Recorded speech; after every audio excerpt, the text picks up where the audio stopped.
ناظرین کرام، آج دنیا میں آپ جہاں جہاں بستے ہیں، میں آپ سے انتہائی دست بستہ گزارش کروں گا کہ آج آپ نے میرے ساتھ رہنا ہے، کیونکہ آج جس موضوع پر میں پروگرام کرنے والا جا رہا ہوں ناظرین، یہ انتہائی بوجھل دل کے ساتھ آج میں پروگرام کرنے جا رہا ہوں، کیونکہ ابھی تک اس موضوع پر پاکستان کے مین اسٹریم میڈیا میں بات ہی نہیں ہوئی ہے، کسی نیوز چینل نے بات نہیں کی ہے جو بات آج ہم کرنے جا رہے ہیں۔ بات یہ ناظرین کہ ایک طرف تو فلسطین کے مظلوم مسلمانوں کے خلاف انتہا پسند اسرائیل کی جارحیت دن بدن بڑھتی جا رہی ہے، تو دوسری طرف اکھنڈ بھارت کا خواب دیکھنے والے اور ہندوتوا کی تکمیل کے لیے ہر حد سے گزرنے والے اسرائیل کے لے پالک ہندوستان کی ہنسا کی آگ مسلمانوں کے خلاف اب مکمل طور پر بھڑک چکی ہے کہ اب دنیا بہت واضح طور پر دو حصوں میں تقسیم ہو چکی ہے، ایک طرف اسلام ہے اور دوسری طرف کفر ہے۔ اس پر ستم بالائے ستم یہ ناظرین کہ کفر تو کفر کا حامی و مددگار ہے، مگر اسلام کے ماننے والے ٹولیوں میں تقسیم ہیں۔ آج ہم مسلمان مظلوم ہو کر بھی ظالم ہیں، ہم کمزور ہیں، وہ طاقتور ہیں، وہ وار پر وار کر رہے ہیں اور ہم دفاع پر دفاع کر رہے ہیں، ہم تعداد میں زیادہ مگر مکمل طور پر بکھرے ہوئے ہیں، ہم 57 ہیں مگر ایک نہیں ہیں، وہ سب کے سب ایک ہیں مگر ہم کئی ایک ہیں، جس کا نتیجہ ناظرین یہ ہوا۔ میں آگے جا کے آپ کو بتا رہا ہوں کہ جتنی بھیانک قسم کی خبر اس وقت میں آپ کے سامنے پیش کروں گا کہ آپ کا دل اس وقت ہل کے رہ جائے گا کہ ابھی ہم زندہ ہیں۔ اس خبر کو دیکھنے کے بعد یہ زمین پھٹی نہیں ناظرین، اس آسمان سے خون نہیں بہا، اور ابھی تک ہم اس بات کو سمجھنے کو تیار نہیں ہے کہ معاملہ ہمارے ہاتھوں سے نکل چکا، کہ جس کا نتیجہ فلسطین، کشمیر، شام، روہنگیا اور دیگر خطوں میں مسلمانوں کی تباہی، جس کا نتیجہ معاشی غلامی، دہشت گردی کے نام پر مسلم ممالک کی بربادی، توہین آمیز خاکوں کے ذریعے سے بار بار مسلمانوں کے جذبات کو مجروح کرنا، مساجد کو شہید کرنا، آئے دن شاعر اللہ کا مذاق اڑانا، قرآن پاک کو جلانا، اس میں تحریف کرنا، آیات جہاد کو نکالنے کا مطالبہ کرنا، مقدس ہستیوں کو فلمانا، فرقوں کے نام پر تقسیم در تقسیم کرنا، اور تو اور ناظرین اب انتہا یہ ہو گئی ہے کہ ہندوستان کے ایک نجی چینل، اب یہ بات میں آپ کو بتانے جا رہا ہوں، سوردرشن نیوز کے ایک پروگرام بنداس بول میں ساری حدوں کو مکمل طور پہ پھلانگ لیا گیا، یعنی اس کو کراس کر دیا گیا ہے، جس کی میزبانی اس چینل کا مالک، چیئرمین اور ایڈیٹر ان چیف سریش چاہونکے کرتا ہے ناظرین، جو صحافت کی آڑ میں ہندو قوم پرست تنظیم راشٹریہ سویم سیوک سنگھ کا ایک طویل مدتی غنڈہ بھی ہے، دہشت گردی بھی ہے اور بی جے پی کا اعلی کار بھی ہے، اور آر ایس ایس کے طلبہ ونگ اخیل بھارتیہ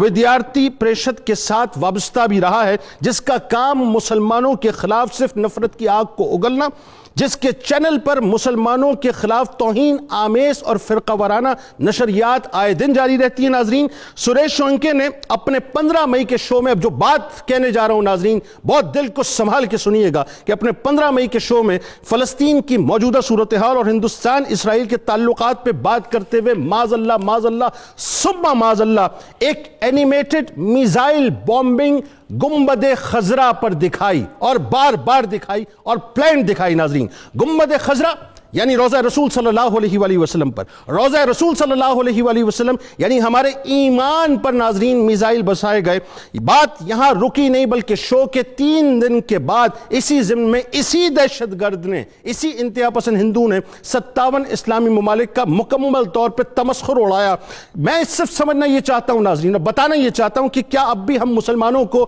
غیرت نہیں آئے گی؟ کیا اب بھی ہم اپنی خوابگاہوں میں مکمل طور پر سوتے رہیں گے؟ کیا اب بھی ہم دنیا کی رنگینیوں میں الجھے رہیں گے؟ کیا اب بھی ہم اقتدار کی خاطر، کرسی کی خاطر حکومت کی ہوس میں مبتلا رہیں گے؟ کیا اب بھی ہم عیاشیوں کے درمیان گھرے رہیں گے؟ کیا اب بھی ہم اپنے ملک کی معیشت کا سوچیں گے؟ کیا اب بھی ہم ایک دوسرے کا انتظار کریں گے؟ کیا اب بھی ہم مصلحت پسندی کا، ڈر کا، خوف کا چولا اڑے رکھیں گے ناظرین؟ کیا اب بھی وقت نہیں آیا کہ امت دنیا کو یہ بتائے کہ صاحب یہ فریڈم آف ایکسپریشن نہیں ہے، بلکہ یہ تو فریڈم آف ٹیررزم ہے، جو اب مکمل طور پر ناقابل قبول ہے۔ گنبد خضرا پر تصوراتی حملہ مسلمانوں کے لیے صرف ریڈ لائن نہیں ہے، بلکہ گنبد خضرا دنیا کے تمام مسلمانوں کی زندگی اور موت کا مسئلہ ہے۔ مجھے یاد ہے ناظرین، اور جملے مجھے بار بار میری سماعتوں میں گونجتے ہیں کہ طیب اردوغان نے بالکل صحیح کہا تھا کہ اگر فلسطین پر نہ اٹھے تو بات مدینہ پاک تک اور مکہ پاک تک جائے گی۔ ہماری مصلحتوں نے ہمیں اس مقام پر لا کر مکمل طور پر کھڑا کر دیا کہ اب وہ کھل کر گنبد خضرا پر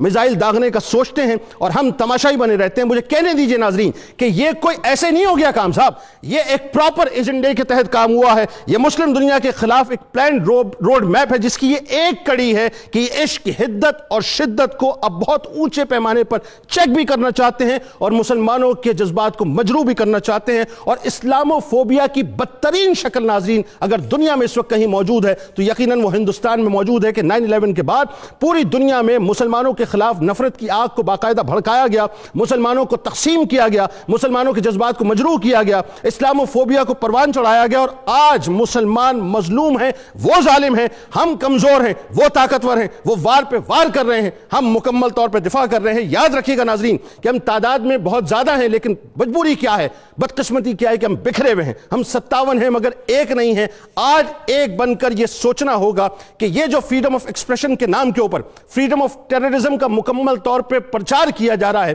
اور جس میں اسے دہشت گردی کہوں گا ناظرین, یہ دہشت گرد مل کے مسلمانوں کے خلاف, مسلمانوں کے مقدسات کے خلاف دہشت گردی کر رہے ہیں. اور انتہا یہ ہو گئی کہ قبلہ اول پہ جس طرح سے مسلم امہ نے لیم ایکسکیوزز پیش کیے, آج معاملہ بڑھتے بڑھتے بڑھتے بڑھتے یہاں تک آ گیا کہ ان کی جرت کیسے ہوئی صاحب. میں یہ پوچھنا چاہتا ہوں تمام لوگوں سے, تمام مسلمانوں سے اس وقت جو مجھے دیکھ رہے ہیں اور سن رہے ہیں کہ 57 اسلامی ممالک موجود ہیں صاحب, 1.5 ارب کے قریب ہماری آبادی ہے, 1.5 ارب کی آبادی مسلمانوں کی پوری دنیا میں ہے. اور عالم یہ ہے کہ گنبد خضرا جو ریڈ لائن سے بھی آگے کی بات ہے, جو ہمارے ایمان کا مسئلہ ہے, آج ہندوستان کا ایک نجی چینل کھڑے ہو کر اس پر اینیمیٹڈ میزائل بومبنگ کرتا ہے. یہ جرت ان کے پاس کیسے آ گئی؟ اس کا مطلب یہ ناظرین کہ اب صورتحال کچھ اور ہونے جا رہی ہے جس کے لیے مسلم امہ کو بیٹھ کے باقاعدہ تیاری کرنا ہوگی.